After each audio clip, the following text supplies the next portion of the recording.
Item ಯಾವುದೇ ಇರಲಿ try ಮಾಡಿ ಆಚಿ ಚಿಕನ್ ಮಸಾಲಾ. ಆಚಿ ಚಿಕನ್ ಮಸಾಲಾ. ಇತ್ತೀಚೆಗೆ ಕರ್ನಾಟಕದಲ್ಲಿ ಡ್ರಗ್ಸ್ ದಂಧೆ, ಡ್ರಗ್ಸ್ ವ್ಯಾಪಾರ, ಡ್ರಗ್ಸ್ ವ್ಯವಹಾರ ಎಗ್ಗಿಲ್ಲದೆ ಸಿಗ್ಗಿಲ್ಲದೆ ನಡೀತಾ ಇದೆ. ಬೇರೆ ಬೇರೆ ರಾಜ್ಯಗಳ ಪೊಲೀಸರು ಬಂದು ಕರ್ನಾಟಕದಲ್ಲಿ ಡ್ರಗ್ಸ್ ಡೀಲರ್ಗಳನ್ನು ಅರೆಸ್ಟ್ ಮಾಡ್ತಾ ಇದ್ದಾರೆ ಮತ್ತು ಡ್ರಗ್ಸ್ ಏನು ಸಾಗಾಟ ಮಾಡ್ತಾರೆ, ಡ್ರಗ್ಸ್ ಪೆಡ್ಲರ್ಗಳನ್ನು ಅರೆಸ್ಟ್ ಮಾಡ್ತಾ ಇದ್ದಾರೆ.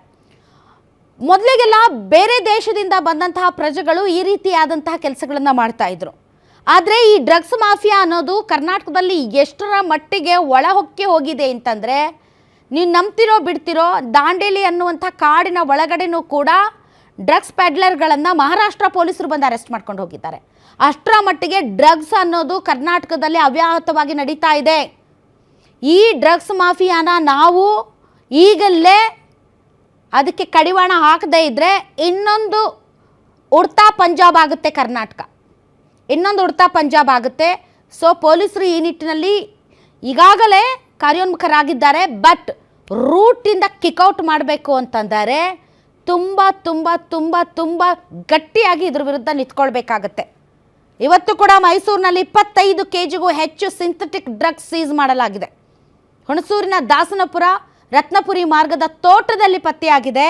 ಖಚಿತ ಮಾಹಿತಿ ಮೇರೆಗೆ ಹುಣಸೂರು ಪೊಲೀಸರು ದಾಳಿ ಮಾಡಿದ್ದಾರೆ. ಇತ್ತೀಚೆಗಂತೂ ತುಂಬ VIP ಗಳು, VVIPಗಳು, ತುಂಬ ದೊಡ್ಡ ದೊಡ್ಡ ಜನರ ಪಾರ್ಟಿಗಳಲ್ಲಿ ಮೋಜು ಮಸ್ತಿಗೋಸ್ಕರ ಈ ಥರದ ಡ್ರಗ್ಸ್ ಸೇವನೆ ಕೂಡ ಕ್ವೈಟ್ ಕಾಮನ್ ಆಗಿಬಿಟ್ಟಿದೆ. ಇಂಥ ಡ್ರಗ್ಸ್ ಸೇವನೆಗೆ ಅಂತ ಊರ ಹೊರಗಿನ ತೋಟ ಅಥವಾ ಫಾರ್ಮ್ ಹೌಸ್ಗಳನ್ನು ಬುಕ್ ಮಾಡಿ ಪ್ರತಿಷ್ಠಿತರು ಬಂದು ಪಾರ್ಟಿ ಮಾಡಿ ಇಂಥ ಡ್ರಗ್ಸ್ ಸೇವನೆ ಮಾಡಿ ತುಂಬ ಹೈ ಆಗಿ ಮಾಡಬಾರ್ದೆಲ್ಲ ಮಾಡ್ತಾ ಇದ್ದಾರೆ. ಇದು ಇತ್ತೀಚಿನ ಟ್ರೆಂಡ್. ಮೋಸ್ಟ್ಲಿ ಆ ಟ್ರೆಂಡ್ನ ಭಾಗ ಇರ್ಬೋದು ತೋಟದ ಮನೆಯಲ್ಲಿ ಪತ್ತೆಯಾಗಿರುವಂಥದ್ದು.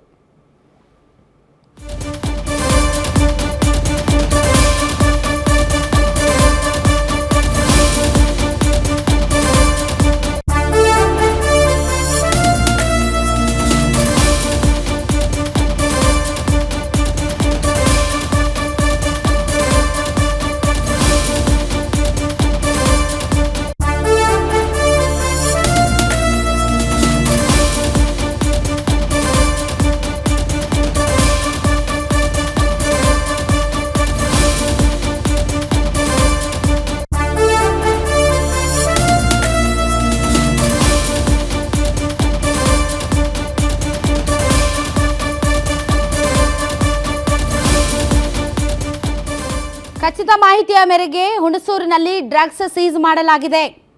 ತೋಟದ ಮನೆಯಲ್ಲಿ ಈ ಒಂದು ದಂಧೆ ನಡೀತಾ ಇತ್ತು. ಹುಣಸೂರಿನ ದಾಸನಪುರದ ರತ್ನಪುರಿ ಮಾರ್ಗದ ತೋಟದಲ್ಲಿ ಸಿಂಥೆಟಿಕ್ ಡ್ರಗ್ಸ್ ಪತ್ತೆಯಾಗಿದೆ. ಖಚಿತ ಮಾಹಿತಿಯ ಮೇರೆಗೆ ಹುಣಸೂರು ಪೊಲೀಸರು ದಾಳಿ ಮಾಡಿದ್ದಾರೆ. ಪೊಲೀಸರ ದಾಳಿ ವೇಳೆ ಆರೋಪಿಗಳು ಪರಾರಿಯಾಗಿದ್ದಾರೆ. ತೋಟದ ಮಾಲೀಕ ಇರ್ಫಾನ್ನನ್ನು ವಶಕ್ಕೆ ಪಡ್ಕೊಂಡಿದ್ದಾರೆ ಪೊಲೀಸರು. ಆರೋಪಿಗಳಿಗಾಗಿ ಪೊಲೀಸರು ಶೋಧ ಕಾರ್ಯ ನಡೆಸ್ತಾ ಇದ್ದಾರೆ. ಹುಣಸೂರು ಗ್ರಾಮಾಂತರ ಪೊಲೀಸ್ ಠಾಣೆಯಲ್ಲಿ ಪ್ರಕರಣ ದಾಖಲಾಗಿದೆ. ಇತ್ತೀಚೆಗೆ ಡ್ರಗ್ಸ್ ಅಂತೂ ಅವ್ಯಾಹತವಾಗಿ ಕರ್ನಾಟಕದಲ್ಲಿ ಇದೆ.